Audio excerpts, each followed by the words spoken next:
Dear President Emmanuel Macron, Minister Colonna, Minister Baerbock, Minister Aurescu, Madame Colonna, Madame la ladies ministre and Baerbock, gentlemen, Monsieur le ministre dear friends Aurescu, of Mesdames et Moldova. Messieurs, chers amis I'm happy de la to Moldavie, greet c'est un you plaisir pour in moi Paris today de vous accueillir at ici the à third Paris reunion à l'occasion of the de Moldova cette Support troisième réunion Platform. de la plateforme de soutien. This platform was launched by France, Germany, and Romania, and was joined by many other countries and organizations to help Moldova through a difficult time.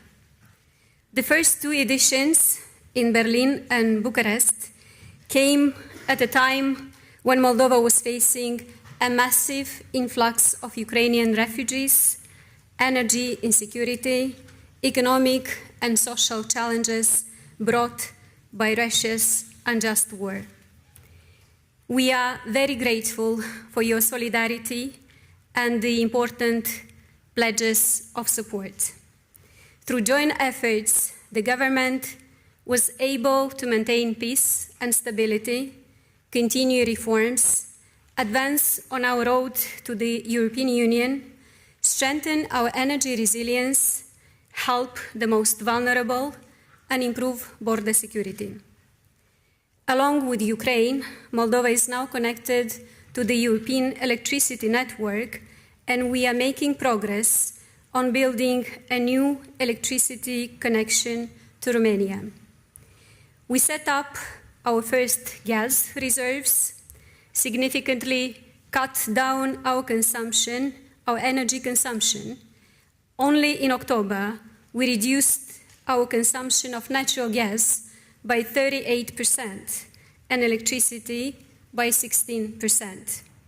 We are also working to facilitate renewable energy projects and increase investments in energy efficiency.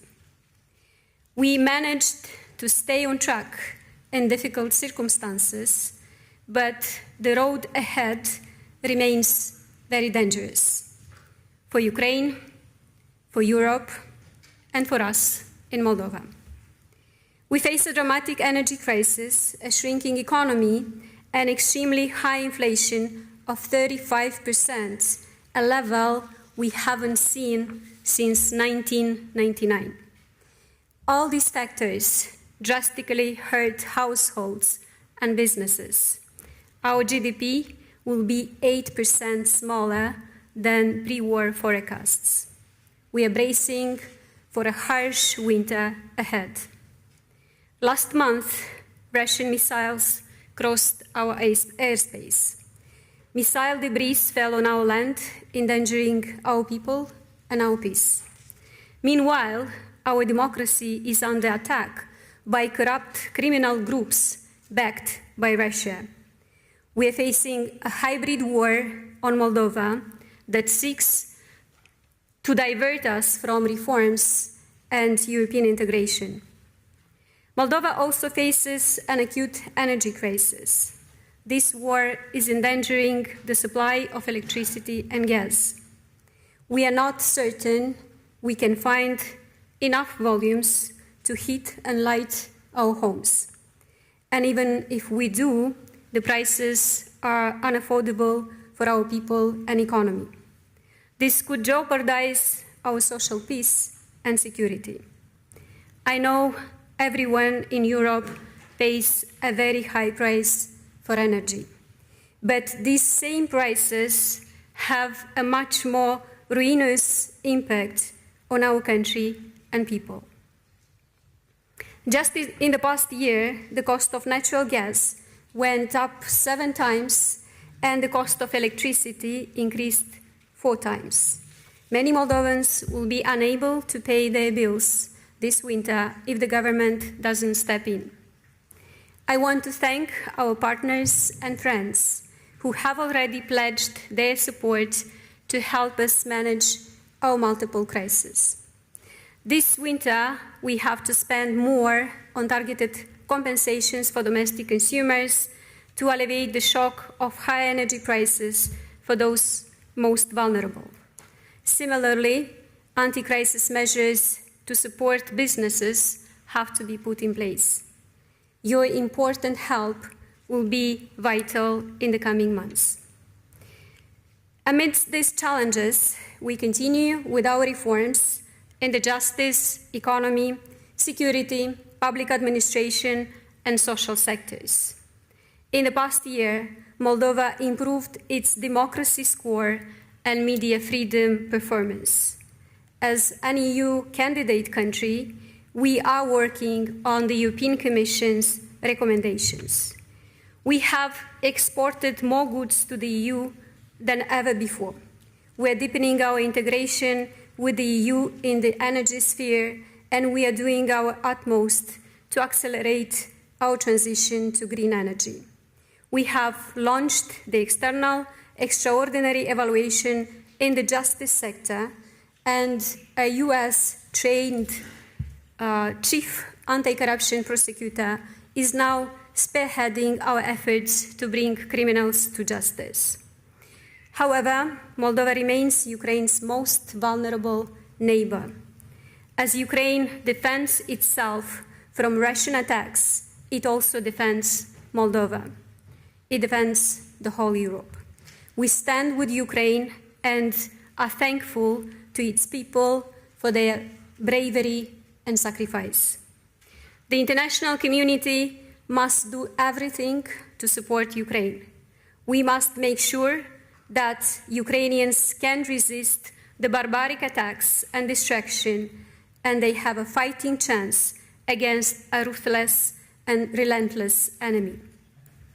Moldova is at the forefront of emerging threats for the EU as a result of the war: smuggling of arms, drugs, goods, and people. We are a committed contributor to combating these risks, but we need to enhance our capabilities to protect Moldova and shield the EU from these risks.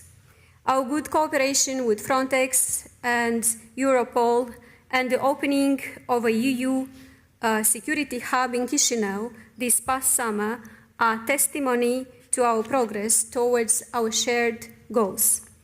But the effects of the war will be felt for decades ahead.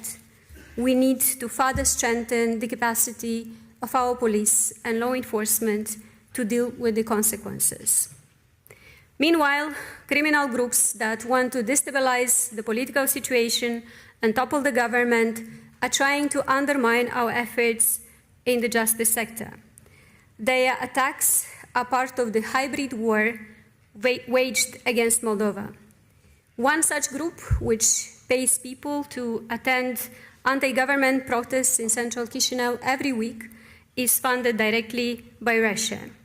Such hostile actions are a retribution for Moldova's condemnation of the war, our standing with Ukraine, and for our European choice. We must work together to stop these groups. The United States recently sanctioned some of these individuals, but we need to do more to constrain the capacity of these groups to destabilize Moldova and the region.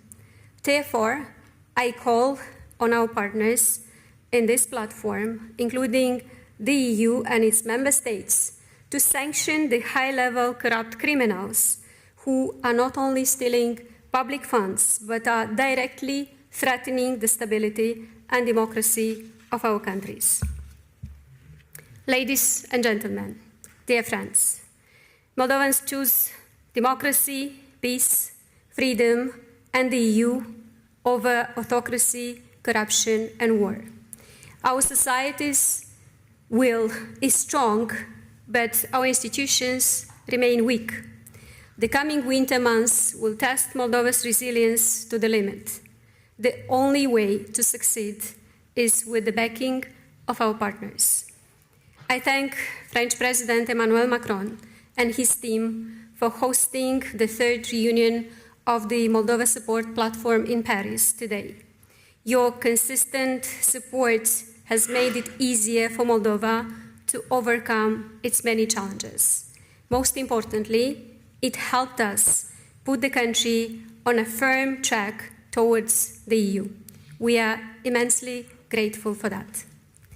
I also thank the co-chairs, Annalena Baerbock Catherine Colonna, and Bogdan Aurescu for their personal commitment to Moldova. I am grateful to all the countries and organizations represented here for their solidarity and concrete support to our people.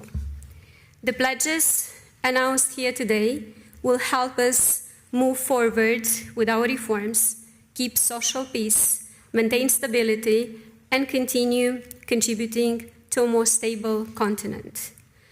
We are looking forward to hosting this group of friends of Moldova in Chișinău next year for a next reunion of this support platform. Dear friends, the winter ahead will be difficult and the years ahead will not be easy for Ukraine, for Moldova, for Europe. Today, standing here with you in Paris, I am more confident than ever that we will succeed in bringing back peace on our continent. We will succeed in defending our democracies and liberties. I am also confident that Moldova will continue to stand as a proud member of our community of values, will join the European Union, and we will continue to work together for a stronger and more peaceful Europe. Thank you.